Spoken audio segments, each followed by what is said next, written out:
while the WWF crowd in New York started to fill Madison Square Garden for one of the most hyped draws of all time starting in an hour at 9. It was business as usual for WCW at Salt Lake City, Utah in the build to the next few months of big pay-per-views, with the company having more potential big-money matches than at any period in history, as in addition to Hogan's scheduled matches with Piper and Sting in the next 3 months, the first hints were dropped on another blockbuster in the first Hollywood Hogan vs. Ric Flair match. With all that already going on, less than half an hour into the show another name was introduced that will take it further to the next level, as after talks over the last year with him starting to work dark matches on the road in preparation in the last few months, Bill Goldberg made his TV debut in a match against Hugh Morrus. The announcers sold with the idea that they had no background on Goldberg, building up a mysterious aura around him with the crowd already starting to pop big for him by the end of the match with the combination of his look, intensity and athleticism, going over Morrus and signaling to the camera that this is the first.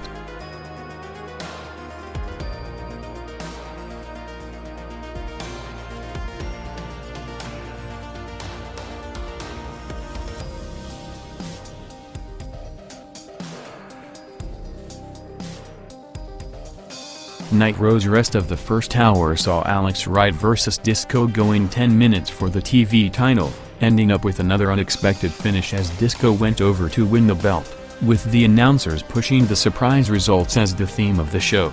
The post-match saw a worked shoot angle with Jackie coming out telling Zbyszko that everybody knows why he was gone from the company in the last 6 months, playing off the legit situation of Bischoff firing Zbyszko after refusing to do a job for Jackie. Minutes later Scott Hall and Six came out for the final segment before the top of the hour, with Nash off the show after suffering a ligament knee injury on an in-house show 3 days earlier. Hall hyped the Luger Havoc pay-per-view match and continued to taunt Larry, calling him out to get in the ring tonight and challenging anyone from WCW to a match, bringing out Hector Garza to the ring. On a show billed as the night of upsets, the biggest one was next as after a minute of Hall taunting Garza and the referee, Garza got the surprise win to a huge pop.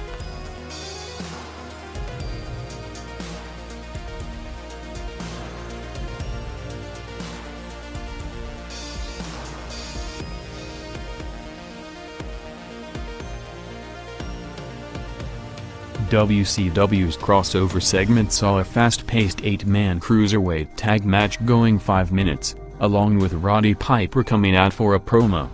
Piper announced Larry as the special referee in the Hall vs. Luger match before hyping the upcoming Hogan clash, saying that Halloween Havoc is gonna be the first and last Hogan vs. Piper cage match as he will end Hogan's career. Piper said that he's gonna make Mike Tyson look like a vegetarian, building up the heat to a violent match at the pay-per-view. The Piper promo and the 8-man tag saw WCW opening the head-to-head hour with a 4 rating, which was also the peak of the night.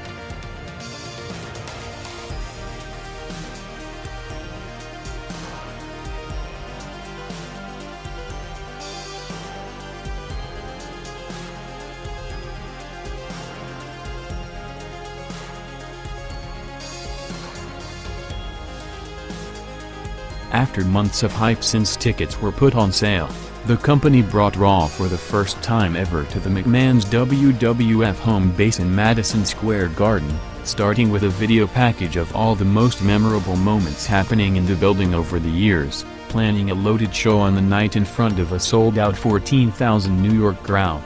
Rocky and the Nation came out to open the show in a match against the returning Ahmed Johnson, ending up with Ahmed going over to advance in the IC title tournament.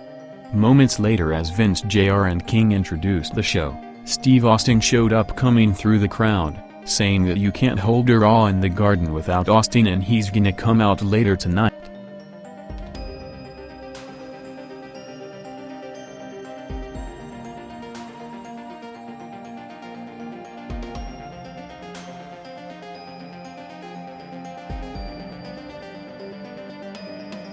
Both companies had sold-out crowds on the night in Utah and New York, with Raw's high ticket prices at MSG with over $250,000, making it the highest gate in the Monday Night Wars to date. with WCW coming next week to another traditional WWF territory in Worcester, Mass.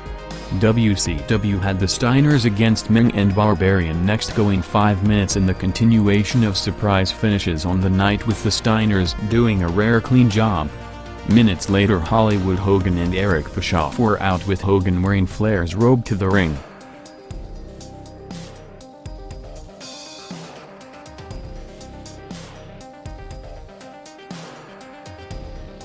Raw had no downtime segments as Undertaker and Shawn Michaels were out for a confrontation already in the second quarter, hyping Hell in a Cell, with Vince also announcing that the winner of the match will face Bret for the title at Survivor Series. Taker said that in this cage nobody gets in or gets out before Shawn Michaels interrupted, saying that the company are trying to take him out by booking this match, but he's not laying down for nobody and is always one step ahead, starting to play off Michaels' known reputation in the business on TV.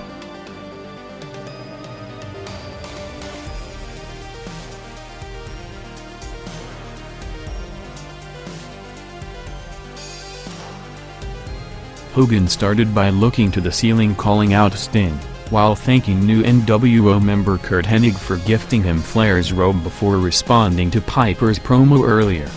Hogan said that he's gonna retire all the ones who can't keep up with the NWO, with Flair as the first target at Fall Brawl and Piper coming next in the cage match. An interesting situation was coming up in the next few months, as coincidentally both Hogan and Flair's contracts are about to expire soon at around the same time, leading to the expected endless rumors of a jump back to the WWF, especially on Hogan's side, with Hogan's contract rumored to expire in December '97 and Flair in January '98. WCW picked up over 400,000 viewers for the loaded quarter, which featured the Hogan promo and Randy Savage coming out moments later hyping his Page Havoc match, along with a match against Stevie Richards that saw Savage and Raven coming face to face for the first time, with a hint of a future match.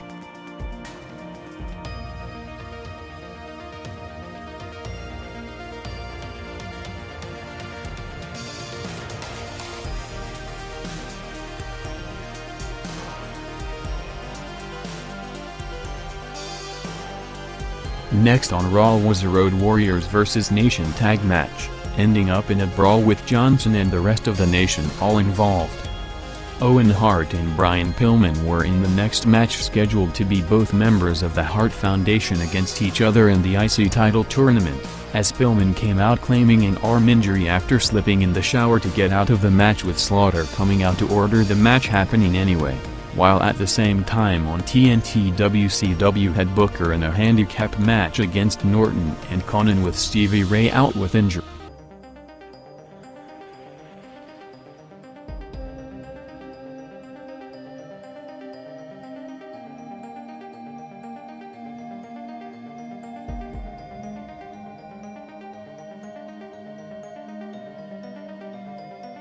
Raw's big segment of the night, that was built over the last month heading into the Garden, happened in the last few minutes of the first hour, as the Owen Hart vs. Brian Pillman match was interrupted by Goldust and then Steve Austin attacking Owen, bringing out Vince McMahon to the ring for the Austin McMahon confrontation, with Austin taking out JR Slaughter and King in the last few weeks to set up the segment, with Vince acknowledged as the owner of the company.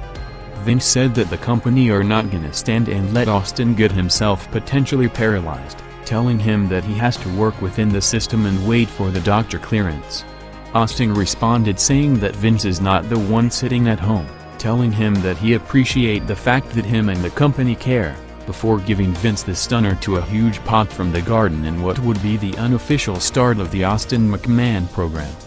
The quarter, which featured the Owen Pillman matching the McMahon-Austin angle, gained around 300,000 viewers to Raw's peak 2.6 rating.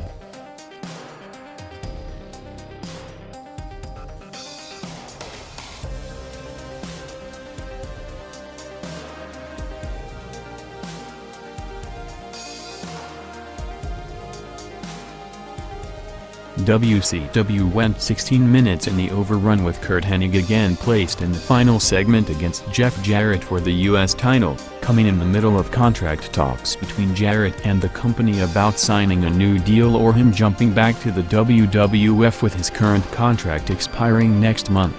Hennig and Jarrett went 9 minutes with Hennig going over after Savage's interference to retain the belt, closing the show with an NWO beatdown on Jarrett until Giant made the save, with Nitro overall staying in the same range against the highly hyped draw doing a 3.7 rating.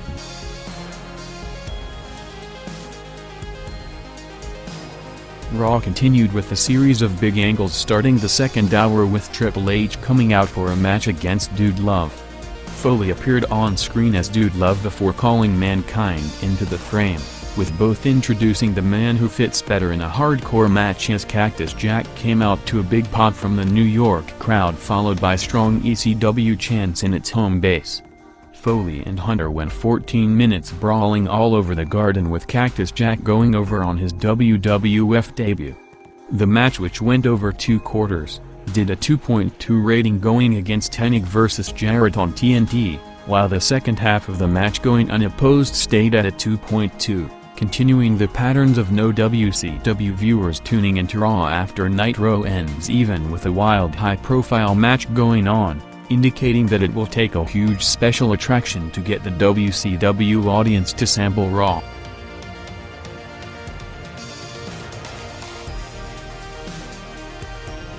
Shawn Michaels was back out for the one-night-only UK pay-per-view follow-up, with JR continuing to play off Shawn's loose cannon reputation, saying that it's Michaels again with a live microphone.